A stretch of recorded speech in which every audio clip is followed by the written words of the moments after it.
Welcome to the Recruiting Hogs podcast, part of the HawgBeat podcast network. I am your host, Mason Choate, managing editor of HawgBeat.com. As always, I have my co-host, Alex Trader, recruiting analyst over at HawgBeat.com. Visit HawgBeat.com this week and this week only until this Saturday, game day, Arkansas versus Cincinnati. If you're a first-time subscriber, you can get a year for $22. That's it, just $22 for an entire year of HawgBeat. That includes access to premium articles, access to the Trough message board, and all of the inside information that we provide and our subscribers provide as well. It is well worth it, I promise you. If you haven't subscribed to HawgBeat.com, do not miss this opportunity to get it for just $22 for an entire year. Alex, you had to correct me on my math. It's 6 cents a day, right? It is 6 cents a day. Yeah, I tweeted that out, and then I got a text saying your math might be off on this, and I thought I had just made a grave mistake because math is not my strong suit. But we redid the calculations, and it checked out 6 cents a day. You're not going to beat this coverage anywhere, and it allows you to participate in some of our more interactive recruiting content, which is coming out fast and often over at HawgBeat.com. Yeah, a lot of great stuff, including the official visit list for this Saturday, Arkansas versus Cincinnati. You've put together a list of all the guys that will be in attendance, official and unofficial, some targets, all that stuff. You also have links to each of these guys' profiles, which is just amazing. So that's why you need to subscribe, because you get, we make it easy for you. We literally just like serve it up on a nice little platter, and you just get whatever you want, and it's there.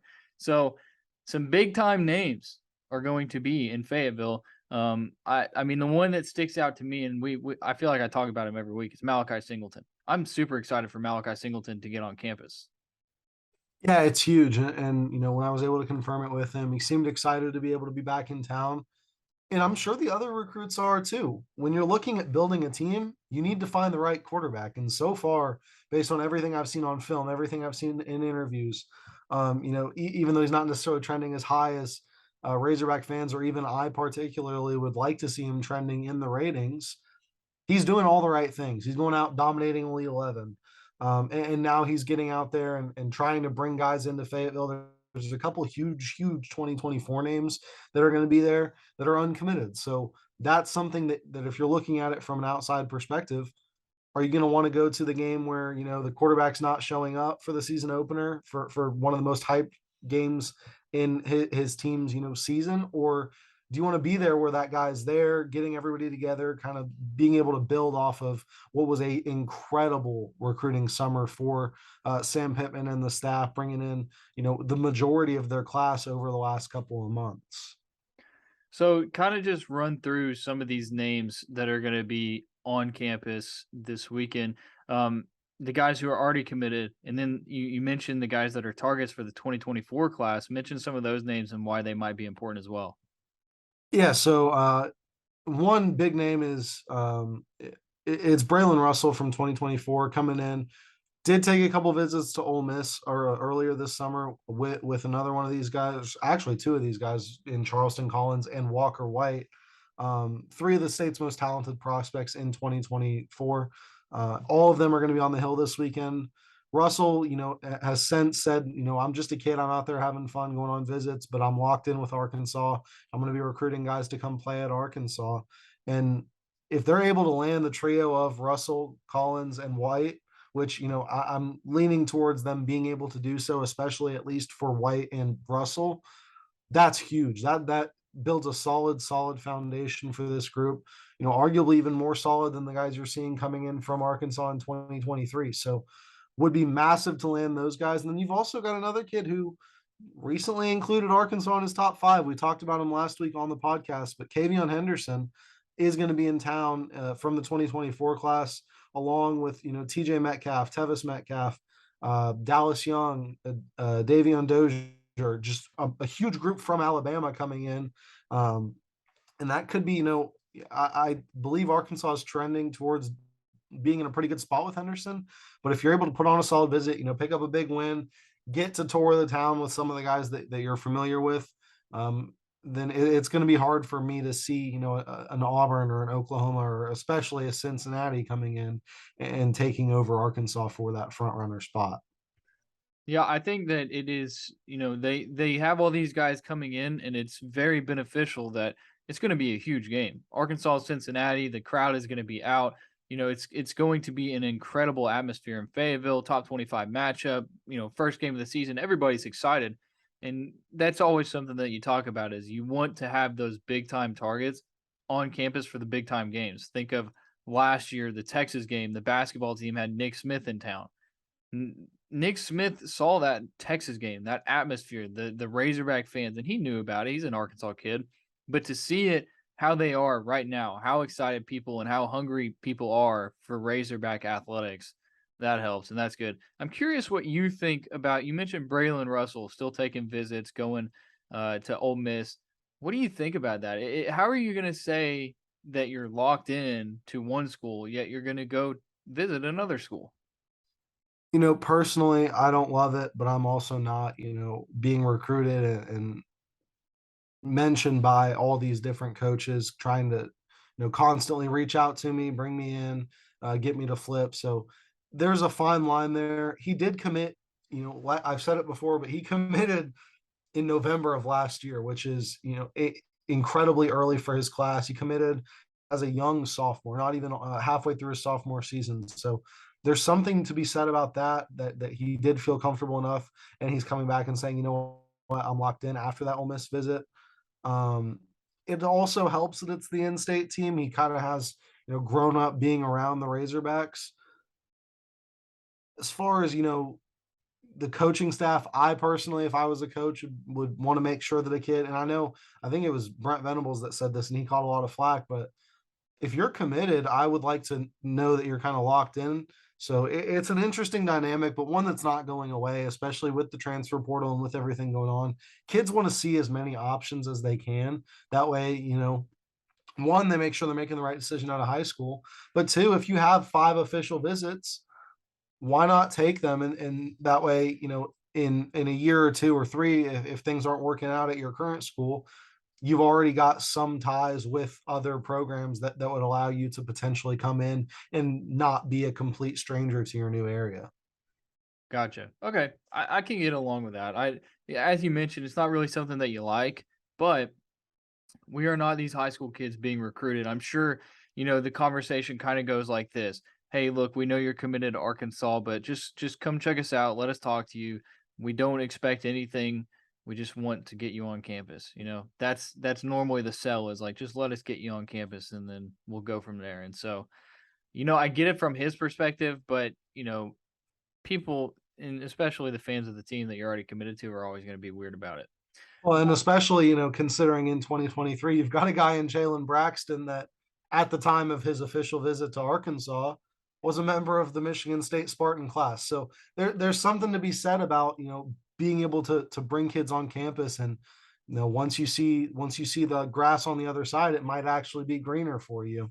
So you certainly don't want kids just going around visiting willy-nilly, but if there are certain situations where, it comes down to, hey, you either don't visit there or you're not able to commit here, I think you're definitely going to allow kids to be able to go explore and not make them feel like they're kind of locked into something and stuck, if that's not something they're going to be able to maintain.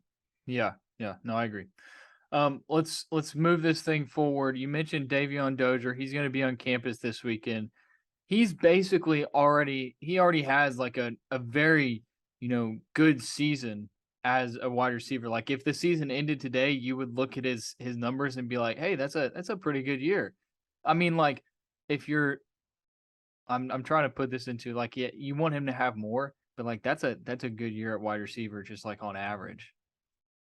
Yeah, if you're looking at it, you'd see those numbers and say, oh, maybe didn't quite get as many targets as you'd like, but he's able to go out there and take care of business. But like you said, all that's come in not even 2 full games. He's played not the entirety of either of his 2 games. And he's out there, he's got 467 yards and 5 touchdowns on 11 catches. That's insane numbers. I put up a HawgBeat reaction last week of his game, and he's a vertical threat. He's able to catch it down in space and then get to the open field and kind of make things happen with the ball. But he's also just able to get open. He's really, he thus far into the season, he's made his 5.6 3-star rating look crazy. And I'm not one that's going to go out there and judge the ratings adjusters because I don't know what goes into those factors. He doesn't, from what I've gathered, he's not in the highest classification, but the second highest classification of Alabama high school football, or played at least against the second highest classification in the last 2 weeks. There's a lot to be said about what he's doing, and it is truly, I highly encourage everybody to go check out his film from the last 2 games because it is just really, really impressive what he's been able to do so far. I mean, the guy is almost scoring a touchdown on 50% of his catches. Like, almost every other catch he has is a touchdown. That's just incredible. 400 what is the math on 467 yards, 11 catches? What's his yards per catch there? That's like over 40 yards per catch, right? 42 and a half yards per catch. So it's not like he's catching little dump off fades in the end zone from 2 yards out. He's getting out there and he's driving down the field on one play by himself. That's incredible. 42 yards per And catch. even more impressive, not to cut you off there, but he's blocking too. He's going out there, and when he's not getting the ball, he's putting a ton of effort into making sure that his side is sealed off and his teammates are allowed to get going as well. So I really, really am liking what I'm seeing from Davion Dozier. I don't know if it's going to translate to the SEC, but boy, if it does, this could be a special wide receiver class for Coach Kenny Guyton with him and Micah Teese. Davion Dozier, former guest of the Recruiting Hogs podcast. Go search that right now. Like, quit watching this episode and type in Davion Dozier Recruiting Hogs podcast. You'll find him. Let's see. You visited Bentonville West and watched Micah Teese play from Booker T, Washington. That was the HawgBeat marquee matchup of last weekend. So tell us a little bit about what you saw. Yeah, I'm not going to sugarcoat it. It wasn't Micah's best game, and I'm sure that he would admit that. He did admit that in the post game interview that we had with him. But it is the first game of the season, and he's going up against a very, very tough Bentonville West team. You can say what you want about how the past couple seasons have gone. This is a team that's mature. It's under I played for the guy. He's a good head coach. He's a great head coach, even. And Brian Pratt, he's a motivator. He expects a lot from his guys. So the 28-7 loss does look bad, and they really didn't have control of the game at any point. But there were opportunities there where Mike, found himself in the right positions, was able to get open, couldn't quite haul in what looked like it might have been. He needed to get his feet down, but it was a relatively uncontested touchdown catch. Dropped an interception that was a really underthrown ball from the West quarterback. But he was in position to where he was able to pick that one off, just didn't come down with it. Did make a couple really nice catches over the one over the middle, and then one on a fourth, and I think it was 4th and 12 where he kind of just went up and got it over on a corner route. So not all bad by any means. I think he had 6 catches for 93 yards, had a really nice punt return, but didn't quite get it going in terms of what you were expecting to see, or hoping to see from a guy that is a 4-star Rivals 250 caliber player. Really, I say all that. I think that he's going to be fine this season. I think he's going to be able to get out. He's explosive. He's going to break some punt returns for touchdowns. He is able to catch the ball. He's going to make some really nice plays with his hands, and then he's going to have some really nice catches after the runs. And defensively, he's really, really solid. He's got good technique. He's able to stick with receivers because of that speed. So it'll be interesting to see throughout the season what he's able to do on both sides of the ball, and then also in the special teams category. Well, I'd look at it this way. It was the second game of the season. The first game he had a 70-yard touchdown catch? Or it was a run or a catch, one of those two. And then high school football, they bust those kids on school buses, So it's not like he's getting, royal treatment, charter bus, or flew into Bentonville West from Booker T, Washington, and Tulsa, I believe. They rode on a school bus all the way there. He gets out, and I'm not making excuses for him because I mean, like, I saw the interception that he dropped. I mean, that's catch that ball, you know? But, it's just one of those things where everybody has a tough game and there's a lot of season left, like you mentioned. He's got a lot of time to prove himself, but you got a lot more coming with these marquee matchups this season, Alex. Yeah, we launched a new series last week called the Preps Preview. So what it is essentially is a schedule that provides you with where who each Arkansas commits playing, where they're playing, what time the game is, as well as where you like there. Some games, not every game has it, but some games have stream links. So I did the internet digging of finding safe ones. There were not safe ones or riskier ones. I've got a Mac, so I was okay, but I didn't want to put any of those onto our readers. But there are links to watch games. So, I'm not able to get out to every game. I know you guys aren't either, but if you're just looking to stay in on a Friday night and watch some football, some future Razorback football, go ahead and check out some of those links. See what games are on. I know Bentonville, Joey Sua generally will have a sports network going. Some of those other schools do as well. And then it also is a look into one spotlight game that I'll be attending. Last week it was Booker T. Washington at Bentonville West. And this week we're going to be taking a look at a guy that I've talked about earlier, Walker White, quarterback of Little Rock Christian. It's a little bit of just a deep dive into what that game's going to look like, what I'm expecting to see from White, and then also another guy over at Shiloh Christian. I'm not sure how much he's going to play, being behind a guy that's getting recruited in Eli Wisdom, but Barry Odom's son, Garrett Odom, is a quarterback over at Shiloh. So if that game gets out of hand one way or another, you may see Odom be able to get a couple snaps against Walker White, and you could be seeing one part of the future against another. Just really more going to focus on a lot of local games with the schedule, but there's a lot of local talent in Arkansas. So definitely go check that out every Friday morning. If you guys want to see, what games you're able to make it to that night, or what game I'm going to be at, keying in on getting video, highlights, interviews, basically full game coverage of that particular featured game of the week. All right, moving forward, Rivals Rankings Week for the 2024 class. A couple updates to some guys. Braylon Russell's the only Hog committed in the 2024 class, so that's the only one that you're really looking at where it's like this matters now. The rest of the guys targets, but kind of go through that. Yeah, as far as Arkansas targets go, this was a lot of slight, very, very slight drops. You saw Colin Simmons, who was the number one overall player for a long time, drop into the number 4 spot. Ryan Wingo dropped from 6 to 7. Davion Dotson dropped a couple spots. Peyton Pierce dropped a couple spots. Just all across the board. But one thing that's notable within that is you're seeing a lot of Arkansas targets with that the team has viable chances with, coming within that Rivals 250. So that's a huge step up for the Razorback staff compared to what you saw a couple of years ago. But nothing too crazy in terms of movement up. Just a lot of small shifts down. Walker White was another one. Two notable no shows in that Rivals 250 were Little Rock Mills defensive end Charleston Collins, who's going to be in town this weekend, as well as Bryant defensive end TJ Lindsey, who's also going to be in town this weekend.